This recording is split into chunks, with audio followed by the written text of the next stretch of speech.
All right. Good afternoon and welcome to the PCA Live, 3 o'clock. We got a great Tuesday show for you. We've got Mr. Nicaragua himself. Nick from Foundation Cigars is going to join us here.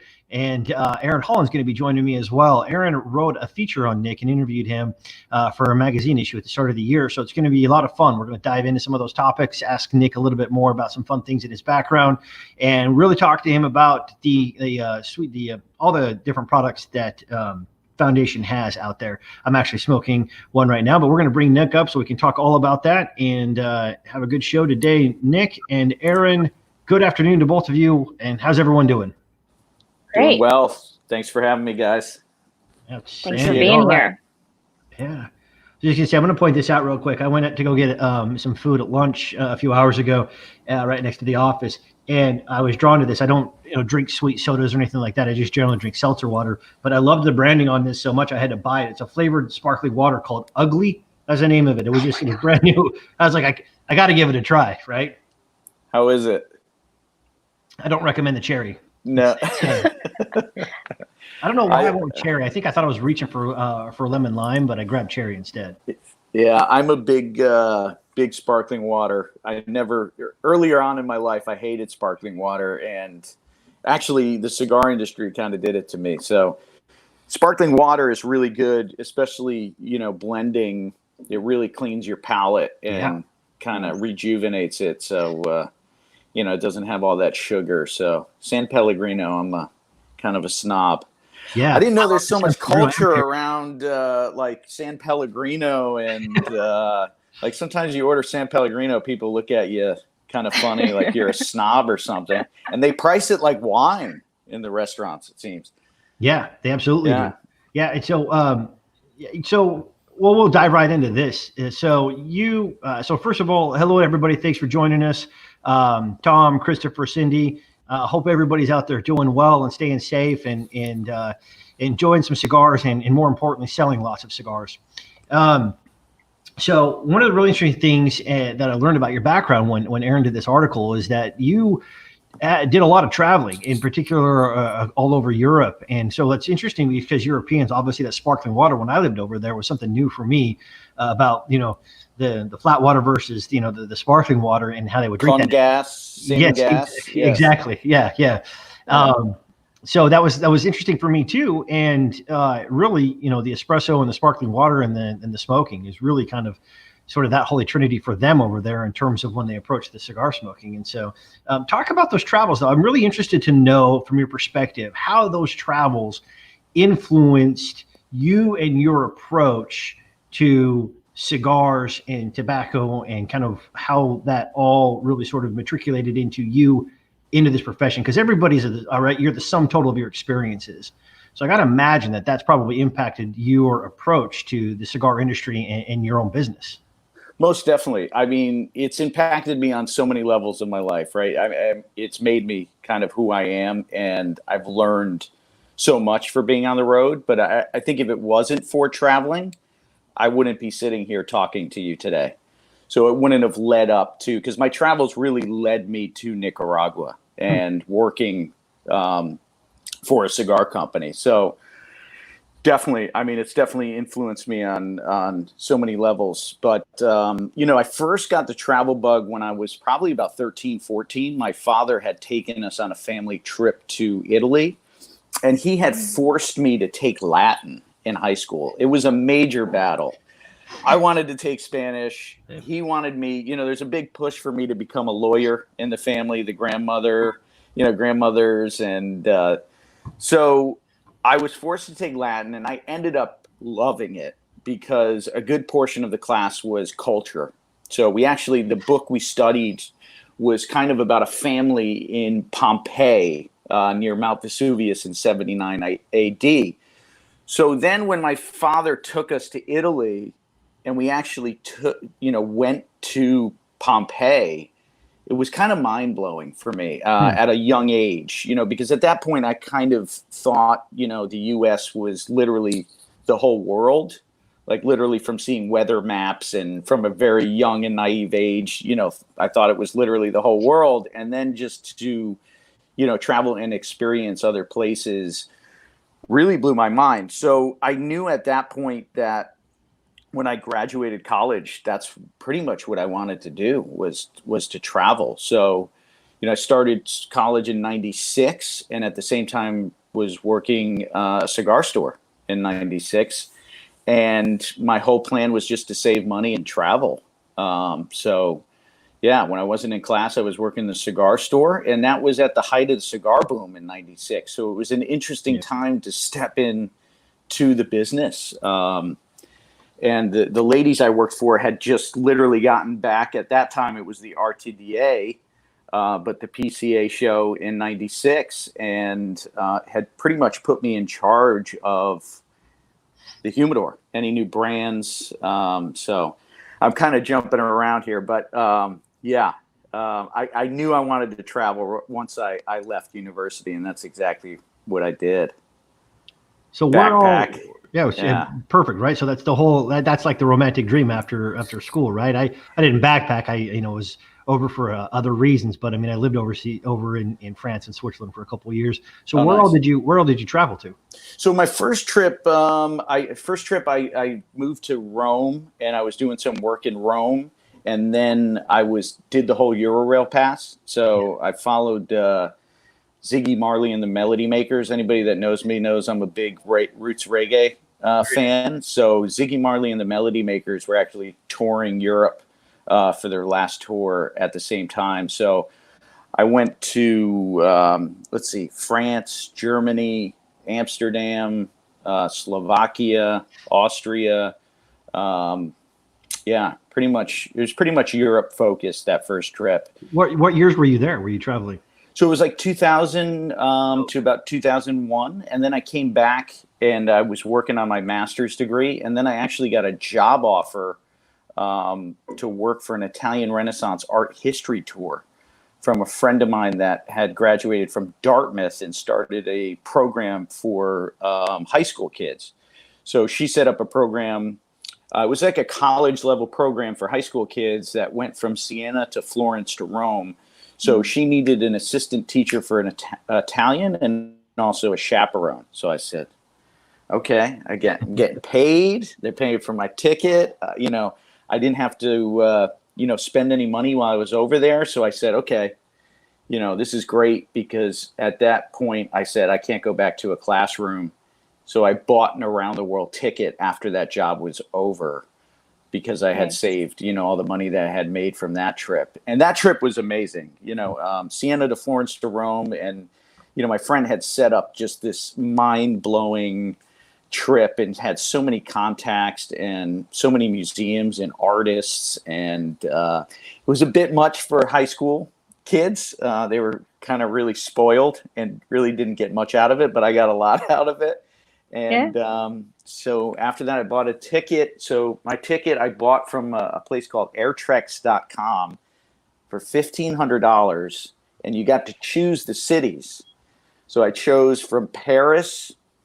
So I traveled overland to Paris, lived in a Buddhist community outside of Bordeaux for a couple of months. Oh, nice. Then went from Paris to Mumbai to Bangkok.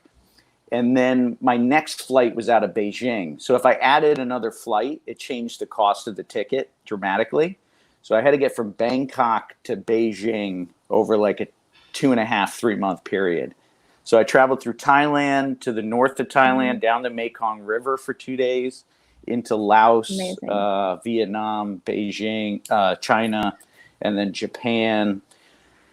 And that's when I got, Jonathan Drew from Drew Estates, I had met at the cigar shop in like '98. So this is like 2002, beginning of 2003. He had been on my email list. So I think the light bulb went off at some point as he's seeing emails from me emerging from the jungles of Thailand and Laos, like, maybe he'll come to Nicaragua.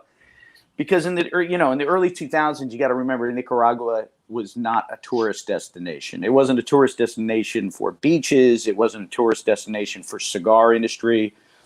The cigar industry had just started to really, make its incline, because '98 you had the hurricane, had some setbacks then. So it wasn't really a place people wanted to go. So I think he kind of took a chance on me.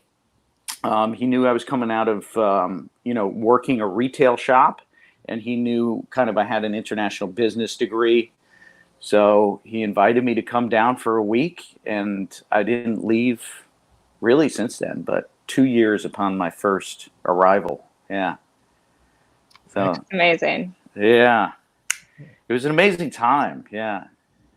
Excellent, excellent. All right. Well, before we go any further, let everybody know what exactly you're smoking right now, and I'm assuming it's a Foundation cigar.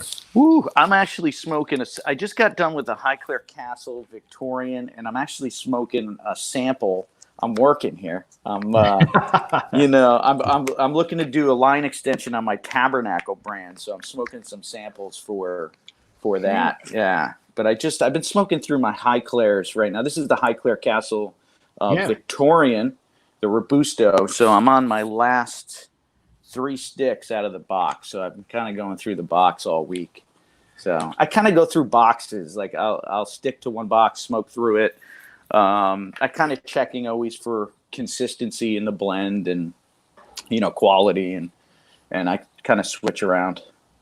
So so the stuff that you're working on right now for Tabernacle, how far along, and when might that be coming out and hitting some shelves? Typically, unfortunately, there's no show this year, but typically we would announce them at the show, display at the show, and then they would be ready for shipping, usually in August. I'm probably looking at September now. Yeah. So, yeah, and we're also going to be releasing our Wawense, the cigar you're smoking there. That was our first blend that we introduced in 2015, the Wawense. So I'm doing a Wawense 5-year anniversary blend, which we should be coming out in September. Awesome. I think you're mispronouncing it, though. I believe it's pronounced Gouganese, right? Gouganese, also a great pasta sauce. Great gravy. Great gravy. I think my first show, I launched the Wawense, and thank God we had a lot of great customers at the booth. I was with my friend Dion from Illusion also in that booth, and I think other people around us was like, what the hell is going on? This guy releases a product that no one can pronounce, and he's got so many people in his booth. Yeah. Hey, you're in great company, though, because Pete Johnson likes to talk about the fact that, like, when he announced his brand, people were like, what the hell is Tatuaje, tattoo, so. Imagine people mess that up. Right, yeah. So it's actually a genius, because then it forces someone to come over and be like, hey, can you tell me how to pronounce this and what this is all about? So you've got people coming up all the time. I think for me, too, like at that time, 5 years ago, no one knew of my experience, really. I think it was the hardcore shops, the hardcore consumers. So I was sort of definitely going, I knew those guys would actually appreciate and understand it, because my whole point was to really just pay homage to Nicaragua, this place I've been living since 2003. And, putting it in English, Wawense means the wise man. It's not even a Spanish word. So even if you speak Spanish, it's difficult. It's indigenous to Nicaragua. So, but, in order to portray the culture properly, language is the root of culture. And when my art director, who's from the north of Nicaragua, when we saw it and put it in English, it just didn't feel right for the first project. And, to the Nicaraguan people, it means a lot. So I wanted to do them justice. So hence the Wawense or Gouganese, whatever you prefer, whatever makes you feel good. Yeah, I said something along those lines before I, been educated about how to pronounce it to Josh Everett, and he looked at me and he says, Wawense. And I said, that was good. I said, Gesundheit. And he said, no. I said Wawense. It's not Gouganese. I like that you put that little flair on it. Wawense. Wawense. Yeah. As if I speak the indigenous language of Nicaragua. Yeah. I can butcher my way through Spanish a little bit. It's tough. Aaron, you did a great article, by the way. I don't think I ever thanked you formally in person. But it was a fantastic conversation. Thank you. But that was so much fun. Like I don't even know how long we talked that day, but it was such a great conversation. I have it on my coffee table right now as we speak. So nice. Appreciate it. It's what it's there for. It's what it's there. Actually, speaking of, and I was actually looking through it to kind of get ready for today's show, and you really answered a lot of great questions. I am curious. I know, these are different times now. So, I know we spoke a lot about like your connection to retailers and how you build those relationships. And with everything the way it is now, how are you dealing with that? How are you adjusting that, or how have you had to get creative to continue to build those strong relationships? It's definitely been a challenge. I mean, it's amazing since the time I talked to you to where we're at now. I think because I started the company kind of out of the back of my house, so we had always been really prepared to work mobily. So, our office is on a 50-acre tobacco farm in Windsor, Connecticut, but, all of our systems really from the company were ready to work mobile. So we kind of transitioned kind of easily in that sense. We have meetings every day, and we're doing a lot of these virtual meetings. It's definitely been difficult to see, our retail partners not be able to be open. So we just tried to be there as much as we can to support them as much as possible. Thank God we have a good team in the office. We have a good team of sales reps throughout the country.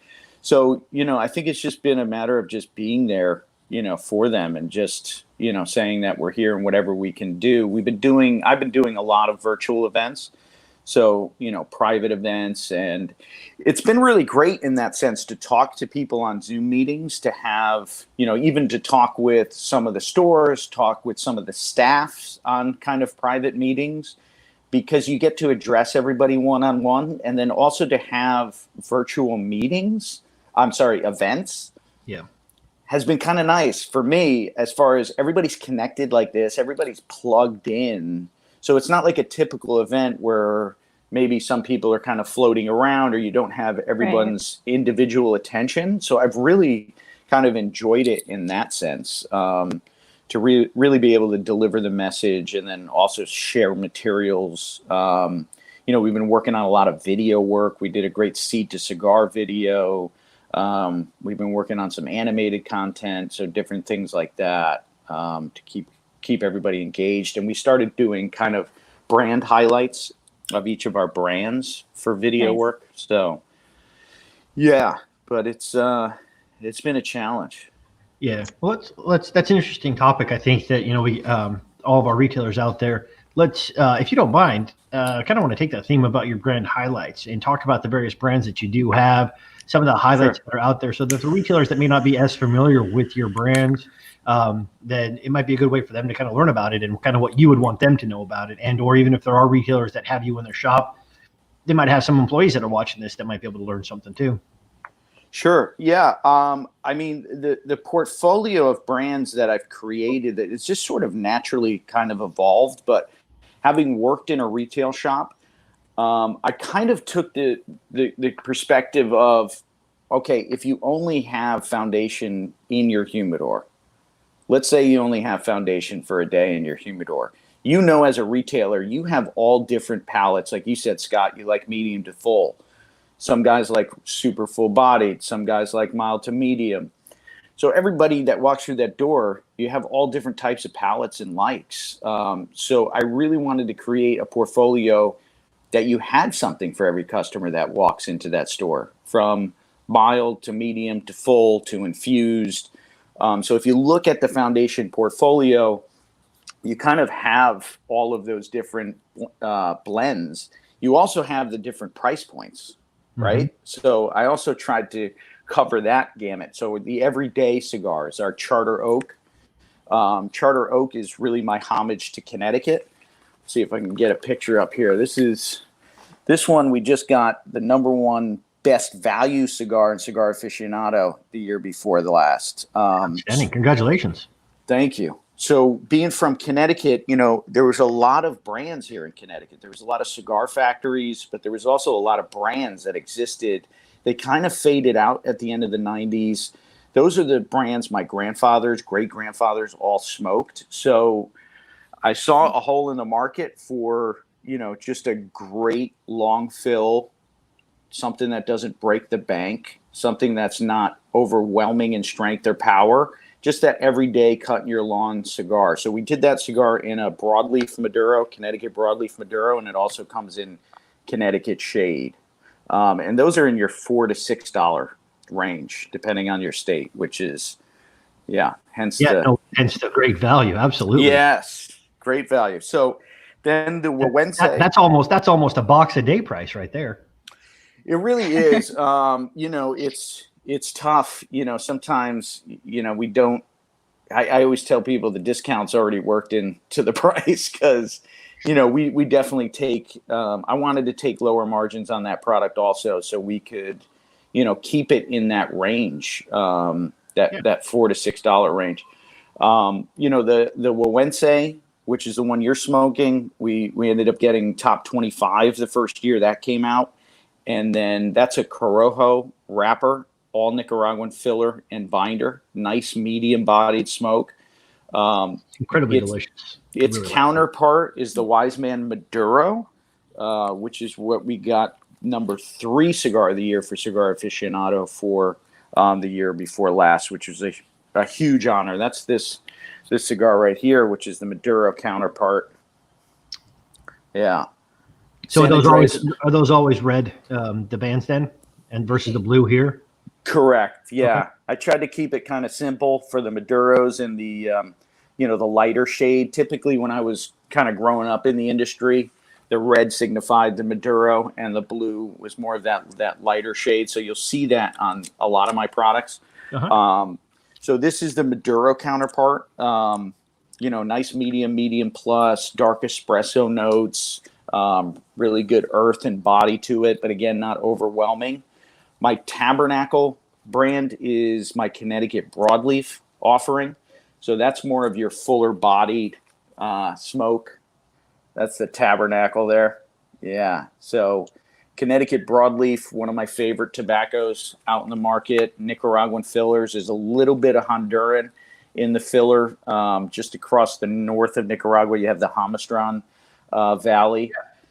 So that's definitely more of my fuller bodied, a lot of depth, a lot of complexity, but you get a little bit more strength and a little bit more kick. I also offer that in a Cuban seed Connecticut grown wrapper, which is called the Tabernacle Havana seed.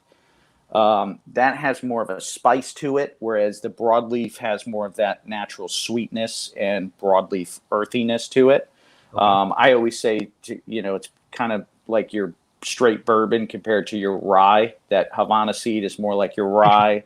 Yeah, broadleaf more is like your straight Kentucky. And then we have my Highclere Castle.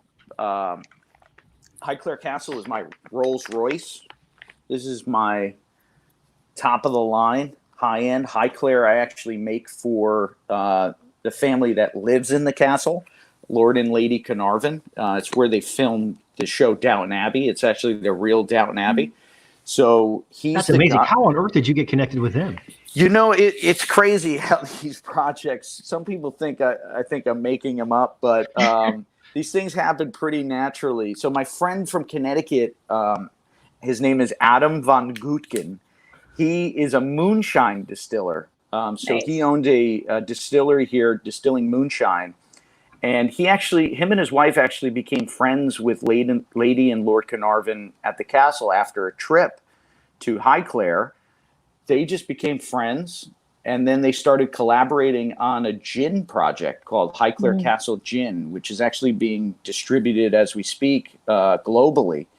So that project was in the works about 4 years ago. So during these discussions, of course, cigars came up. So when, smoking cigars at Highclere, this has been very much a part of Highclere for the past 200 years. Okay.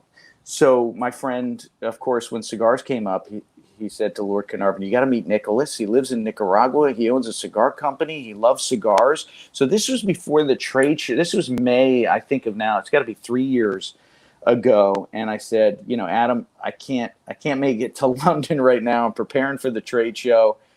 So Lord Carnarvon actually flew to Nicaragua with Adam, which I thought was awesome. Scott, money doesn't really impress me too much.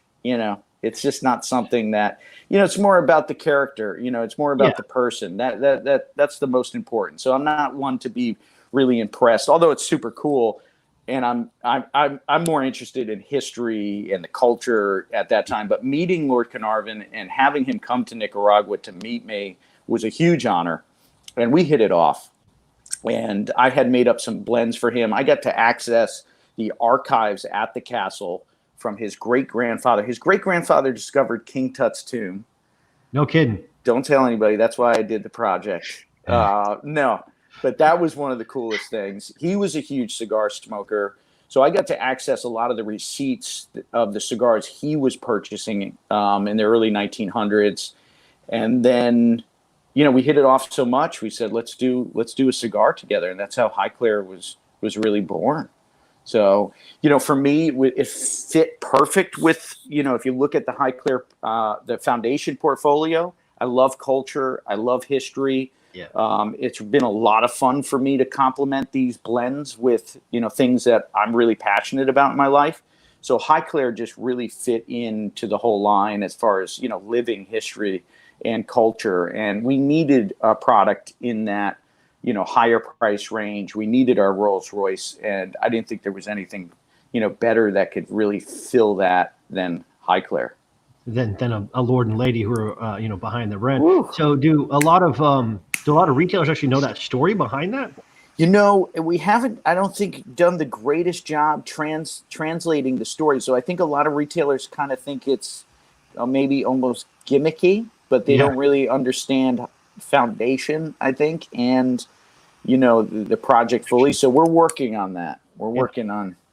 Well, hopefully they're watching this, so everyone will learn. It's such an interesting story. Yeah, I mean, it's a lord and lady, and it's the actual Downton Abbey for. So, how much input did he have in terms of? I mean, when you were blending this, did you really kind of blend it for him and for his palate, or were you saying, "Here's the line, and let me know and what you think," or kind of how did that work out? So I definitely blended it more with him in mind. He doesn't like. I would say more fuller bodied, real heavy, more of that USA style products of the heavier and fuller bodied. So I definitely blended it wanting to make something that was more elegant, a little bit more nuanced, complex, but also, more in that medium bodied range. So I ended up blending about 7 blends, and then we ended up doing a blind taste testing. Myself, Adam, and Lord Carnarvon, and we actually all decided on the same blend. So At that point, I knew, that was the one to go with. And then all 3 of us very much collaborated on the box design and the product. And my art director that did the bands, but we all sort of collaborated, and it just happened really naturally. We just all really passionate about, creating products and artisan products and craftsmanship, and things just sort of really happened organically. So no, that's great. And the boxes, I mean, look, the brand is very regal, so obviously it matches kind of what you're going for there. I'd want to ask this question at the risk of, I mean, I've made no pretenses as far as me being any kind of expert or having any sort of great palate when it comes to this. So I'm actually just going to regurgitate something that was said to me. And I just want to get your take on this because you'd mentioned the Cuban seed and the difference between some of the taste and a little bit more spice within that Cuban seed.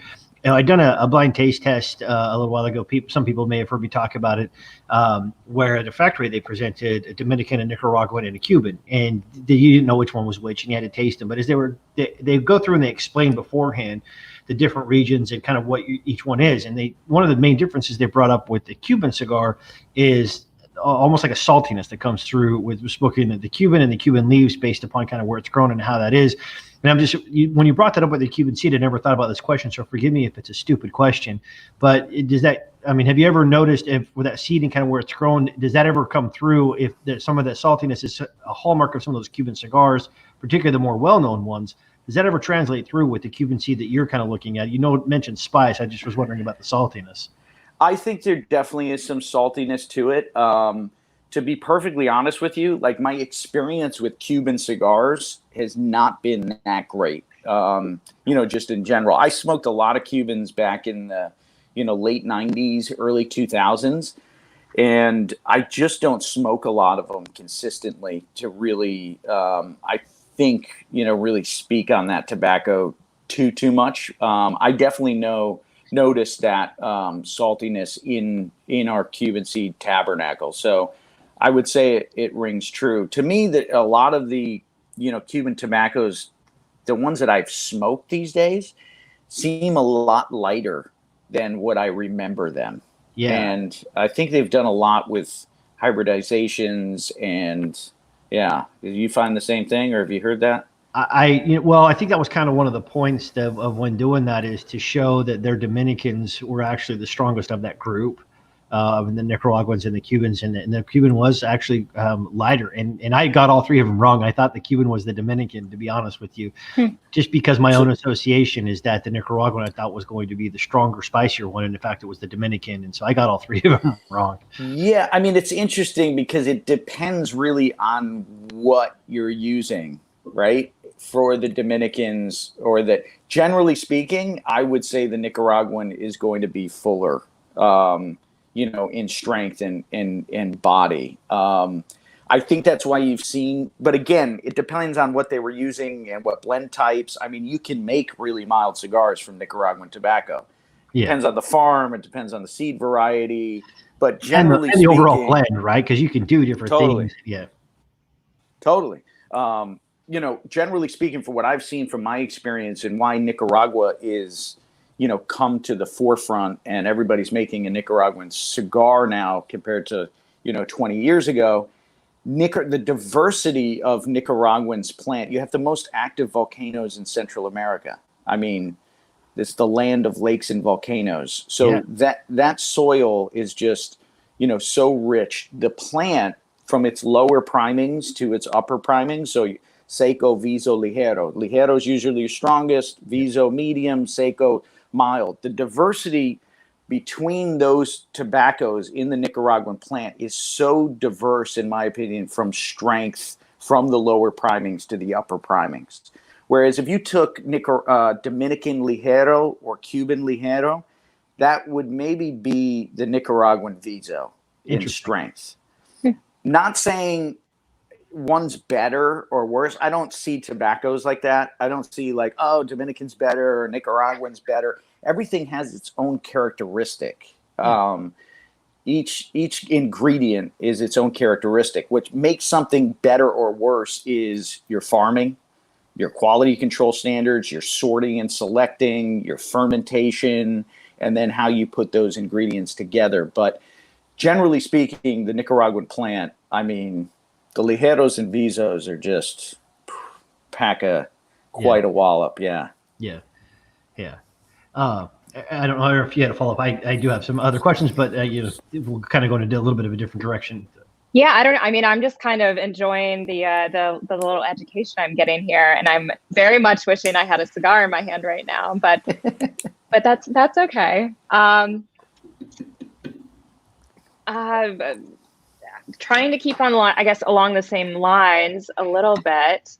Do you think, have you personally been enjoying more cigars in the past couple of months? And then if you have, I'm curious if you think, have your taste buds changed a bit, and are you liking the same things that you were maybe 6 months ago, or have they changed?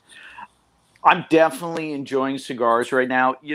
This whole thing, although really difficult for me personally, has been a huge kind of relief, because I've just been running around for 5 years like nonstop, and I've been pulled in kind of so many directions. I knew starting my own company was going to be a lot of work. I didn't quite realize how much work. And now, my experience in the industry was mainly on the manufacturing, blending tobacco side. So now to add in the sales and distribution side, plus that side of things, has just been, a bit overwhelming. So it's been nice to be able to stay in one place for more than 2 weeks. So to be able to sit, have these conversations, and to really just sit and enjoy a cigar, without maybe criticizing it or looking at the burn all the time or going through. So it's been nice in that way. I definitely tend to gear, personally, if I'm going to choose towards fuller bodied cigars, but I like all different style cigars. So I get in different moods, definitely at different time periods, but also I just get in different moods where, I might want a milder cigar or I want a medium cigar. To me, it's just all about, being able to create something that doesn't jade your palate in any way, that the construction's good, that just gives you an experience of enjoyment. And it's been really nice just to, be able to relax during these stressful times. Cause man, these are crazy stressful times, and just, really enjoy cigars.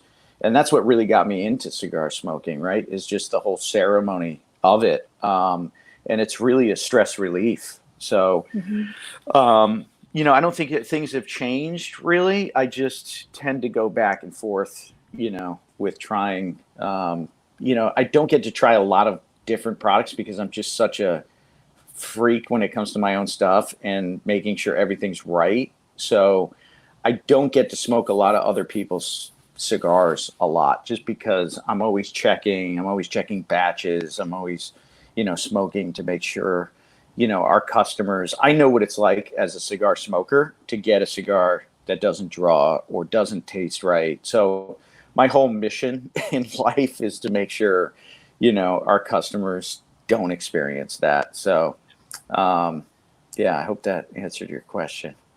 That's great. As a customer, I thank you. And we've talked to a lot of varieties of manufacturers, and so much emphasis has been on, and it has been for a while, but I mean, particularly, let's just say for the past 10 years or so, as we started to see a lot more new brands come on and others coming in, that the focus on quality, the focus on consistency, the focus on new and interesting ways to engage the palate and everything else. It's such a great time to be a consumer and lover of cigars, because whereas maybe 20 years ago or a little bit more, it was you had to hunt for a good cigar. I think now you probably have to hunt for a bad cigar, if I agree with that. And the level is just so high right now.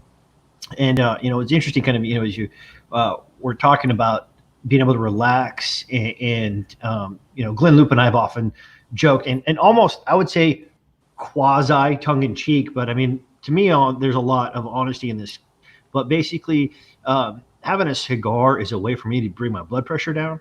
It's a way for me to relax. I love going out after I have dinner, and I go out with my coffee generally, and sit on my front porch and just wind down the day that way. And it really ultimately helps melt everything away.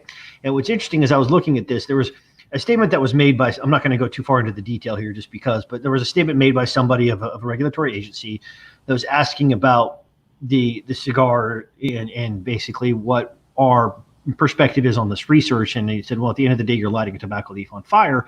Are you saying there's differences in terms of that versus others, et cetera, and how that approach was? And I wasn't, obviously in a position to say anything. It was at the time, but I thought about, I don't know if you've ever heard of this group before, but I started researching it a little bit more because I'd heard about it and I wanted to research it. And it's the Kitava group off of, I think it's an island in Papua New Guinea, or just off of Papua New Guinea. And they're one of the 4 groups of people around the world that have some of the longest lifespans and are amongst the healthiest groups. And they're very small and contained. They're agricultural. And the study looks at their diet in particular. But what's really interesting about this group is that 80% of the males smoke daily and generally smoke consistently for more than 20 years. And 76% of the female population also smokes and has tobacco usage on a daily basis. Now, they don't have a Western diet because they don't have processed stuff. And in fact, apparently the dairy and some of the other stuff is low too, in terms of what their food intake is. So if their food isn't processed, we know that the tobacco isn't processed either, right?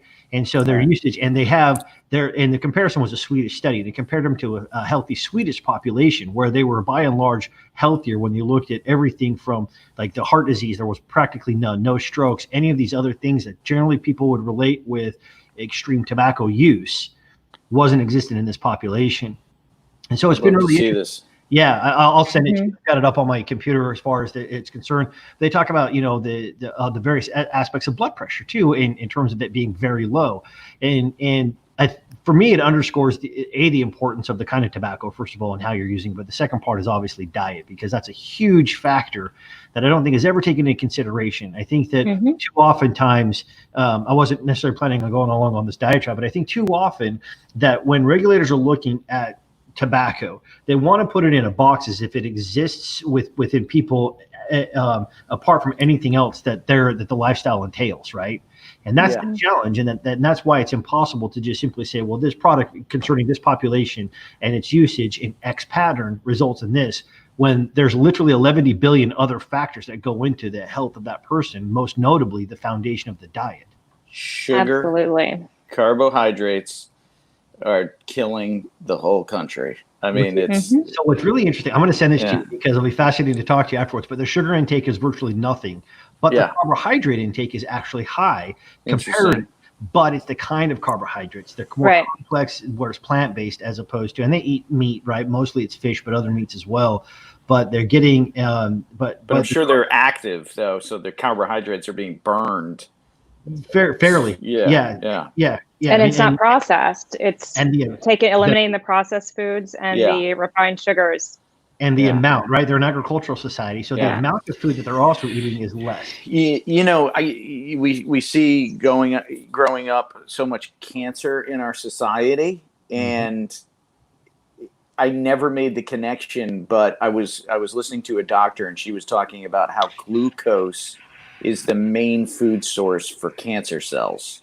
And when she said that, a light went off in my head. Yes. It just made so much sense why it's so prevalent in our society. And it's, it's unfortunate that, we know kids are not smoking these products. We know, this is a whole ceremony of cigar smoking. I think it was Seinfeld and Larry David. They did that Coffee and Comedians or something, and Larry David riding in cars. Riding in the cars. He said, "What is the difference between cigar smoking and cigarette smoking?" And Larry, I think he said, "Cigarette smoking is this. This. Cigar smoking is this." So it's a whole different experience. And my grandfather, God bless his soul, just passed away in April. He was 94. I'm sorry, my condolences. At least a good long life, right? Yeah, he smoked cigars since World War II. Yep. I actually have documents, of him requesting cigars when he was over at the war. Awesome. There's so many other factors involved, and cigar smoking, we know now via FDA studies, this one study I heard, 1 to 2 cigar smoking doesn't cause any health risks, but no, I mean, there's even the JAMA article, the New England Journal of Medicine. I mean, there's enough out there that they want to do. I mean, it was one of those things to where when you brought that up about the stressful times, and I assuredly, granted it's anecdotal, but again, for me, I can guarantee you that I know my stress levels are lower than they would be otherwise. Same here. I did not have my nightly cigar with my cup of coffee to wind down, and watching the kids play in the front yard or however that works and whatever else. But it just reminded me. It's essential. It is exactly. It is. I mean, look, it's a natural way to keep blood pressure down as opposed to pumping yourself full of pills, right, in a prescription. Yep. Giddy up. And cheaper than prescription medicine, to be honest with you. That's true. I want to circle back to something here real quick. So talking about all the blends and everything, you spend a significant amount of time really kind of diving into this. You go from a retailer, you go and you kind of work with Jonathan Drew down there, Drew Estate, really kind of as a nascent company, really coming onto the scene and coming on strong in the early 2000s. I'd love to kind of learn about how you went about. So you're like, okay, well, I want to start my own thing here, but the learning process that you went through and kind of what you went through to learn about blending and the different types of tobaccos and kind of what you wanted to get out of the products. Because it took, it was like 11 years or something like that, you said. What it took you the time to kind of learn this and do all of this before you really kind of got into it. And then you launched your company even a little bit after that, right?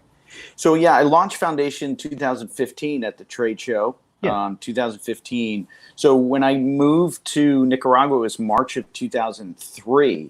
So I spent from March of 2003 to May of 2014 with Drew Estate.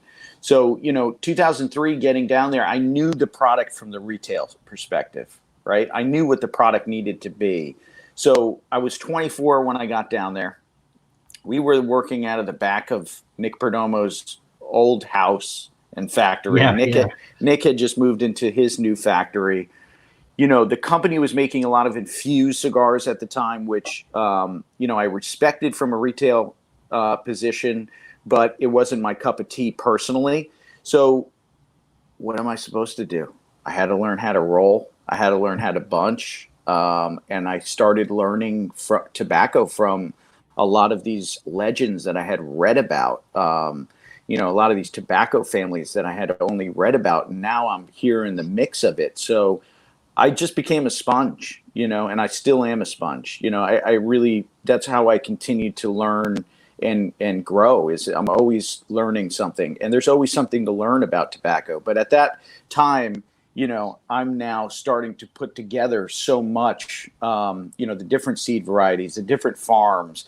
I'm experimenting. I'm rolling my own blends. I'm starting to realize where a lot of the flavor profiles of cigars that I loved at the time, where they were coming from, or what tobaccos and seed varieties, where these flavors come from. I still am a huge Fuente fan, Padron fan. So it took me, from 03 to like 05, 06, where I had just been experimenting on a lot of different blends. And in 05, I got one of the families that I worked with, the Oliva tobacco family from Tampa, not the cigar family, the infamous Oliva tobacco family from Tampa, had started curing Connecticut broadleaf in Nicaragua. So this was at the end of 05. So I had worked on a ton of blends over, a couple of years. So when I got to, here I am, 26 now in the north of Nicaragua. And here is tobacco from my home state in the north of Nicaragua. And this is the tobacco that my family, this is what I grew up around.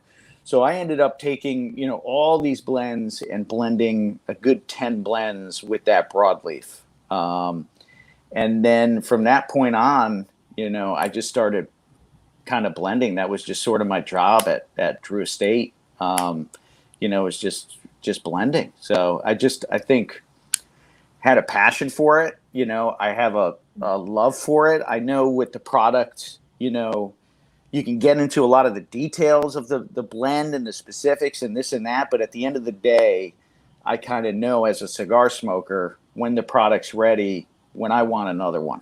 When it just hits you, it's hitting all those, you're getting that full experience on the palate. And it's just, it. You take money out of your pocket and buy another one. And that's the kind of methodology that I use for all of my blends. At the end of the day, whether it's a stronger, milder, medium, it's got to have that full experience. It's just got to hit on all levels. And I got to want to be able to take money out and say, all right, I'd buy that cigar. I'd buy another one. I'd buy a box. And so it's just been, 12 years. I was fortunate to be with Drew Estate so long. We went through a tremendous, growth period. When I started, we were one of the smallest factories in Nicaragua. I left in 2014. It's the largest, and I think still the largest factory in Nicaragua. So to go from, 5,000 cigars a day to 100,000 cigars a day, you can imagine you learn a lot along the journey. Of course. One of my main goals, and responsibilities was quality control too. So, managing quality control. So that's why, I tell everybody, sometimes people are a little, if there's ever quality control issues, they're like a little hesitant to maybe tell you because they don't want, I eliminate that within my company. It's like any quality control, they come directly to me. I address them directly with quality control with the factory to ensure that these things don't happen. And, it's a handmade product, so it's not going to be, 110% all the time. There's going to be stuff that sometimes slips through the nets, but I've just kind of become a lunatic about quality. And, fortunately I work with some great partners in Nicaragua, and, I'm really blessed in that respect. There's so many amazing artisans in Nicaragua that do this day in and day out, behind the scenes. Yeah. And without them, I'm sort of nothing. So. Well, to your point, though, I mean, with the quality control, look, it's a handmade product. And to me, once you realize and you fully see and experience and appreciate the process about how each cigar is made, each box is put together, you start to really appreciate the amazing accomplishment that it is to have a rare cigar in a box, or, and however many times you've smoked it, like, oh, that one's a little off, right? And you say, okay, this one slipped past quality control. Well, in a fully automated process with a bunch of stuff, we still get defective products, right? And so for a completely handmade, I mean, to me, that's part of like the total experience. Is that part of it too? Is that having had the opportunity to visit factories and to see how these are all of it from the very beginning all the way through to where it's finished and the bends and into the box and then everything else too. To me, it's really just sort of this old world miracle production line for me, that so many quality products are consistently put out all the time. And that's part of the enjoyment process for me. Yeah, definitely. I got to give a little plug on this because it's tapping in on what you're talking about. We did a Seed to Cigar video, a time lapse, because I had never seen a time lapse video. So if you go to YouTube, check out Seed to Cigar. I think it's one of the first ones to come up. It's like a 10-minute short film, just going through this whole process that you're speaking of, and it's just kind of mind blowing to see this. So there's a question all the way through. Yeah, there's a question here that came in through the YouTube channel. It says, "What are Mr. Nick's favorite vitolas at each of his brands?" I'm not entirely sure that. I mean, that's like picking your favorite kid, isn't it? It really is. I mean, I typically have always liked, a 6x52 Toro. Traditionally has been, my size. I just feel like that size, you really get a really good feel of the blend, the ring gauge, the length. So that's really what I do all my blends in. I usually start them all in the 6x52, and then I sort of work them from there. I've definitely grown more fond of smaller ring gauges over the years. A nice Corona 46, Lancero. My grandfather's favorite size was always the Lancero. Yeah. So I'm definitely fond of Lanceros and some of the smaller ring gauges. But do you if I have the time, cigars? What's that? Do you make any of like the smaller cigars? I really don't. I make a 4x32 in our infused line for our upsetters line, and that's the smallest of the ring gauges I think I make, besides the 40 Lancero. Okay, yeah. I mean, I've always had some small cigars here and there, but I recently just talked about the fact, again, with the quarantine, and I call that my breakfast cigar now. I like being able to have one of those smaller ones after breakfast or whatever else, with that morning cup of coffee to finish off. Yeah, at the end of the day, I like a nice petite Corona, like a 42. 42 ring gauge. I did that. The 42 ring gauge I smoked a lot in Europe. The Monte Cristo number 4s, because that's like. They sold those. I think it's one of the most distributed sizes because they sell them in the Patakas and the 5-packs. And a lot of times in Italy, I couldn't find like a lot of full-fledged tobacconists. So they sell those a lot. So I got kind of keen on the Petit Corona. One last question that I had for you, having been, starting off on the retail side and now as a manufacturer. Now as a manufacturer, if you could give yourself advice as a retailer, knowing kind of what you know throughout this process now and how doing this now for almost 25 years now since you started, what would you give young Nick advice if Nick were a retailer right now, knowing what you know? As a retailer? As a retailer, yeah. Interesting. What would I give my young self, Nick, as a retailer advice? Man, that's a good question, Scott. I don't know what I would give myself advice about. because things just sort of happened really natural for me. Like it wasn't some set plan. Do you mean as far as like what I would do in the retail perspective, or like what I would? Yeah, if you were in the retail sphere and kind of that aspect of saying, look, here's one piece of advice or two or whatever the case may be, that having seen everything from soup to nuts of the entirety of the cigar industry, that if I were in opening up a retail store, owned a retail store, what I would do differently now that I think would be successful. I mean, I could tell you a story, just like a story that I had. The shop that I worked for is called the Calabash Shop. The women I worked for opened it in the 70s. They ended up selling the shop in like 2004 or 5. When I ended up coming back from Nicaragua, I visited the shop, and somebody had purchased the shop, and the shop meant a lot to me because I had so many great experiences there. So I walked into the shop. There's a guy, he's sitting behind the counter staring at a computer screen. I go into the rest of the shop, the ashtrays are full. The humidor is not stocked. He doesn't come into the humidor with me.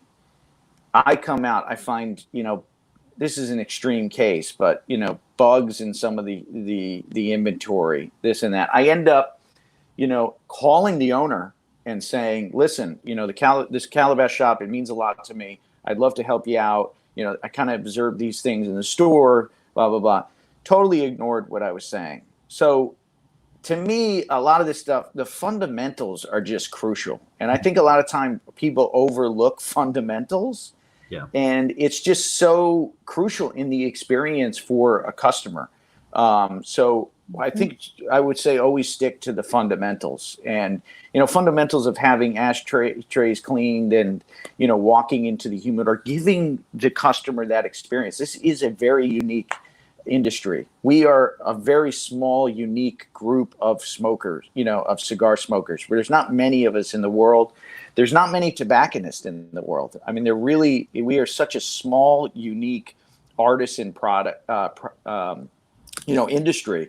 So to give that experience, I think, is really important in the whole thing, is connect people to maybe where these products come from too a little bit more. I mean, these projects take such a journey into that humidor. It kind of blows my mind now, having been in Nicaragua and then coming to a shop and thinking about, how, the journey that those boxes have been on to get into that humidor. And I think it's important to really, as a shop, to translate that. I mean, the shop is the gatekeepers to the final consumer. And I think fundamentals a lot of times are really overlooked, and it's just crucial.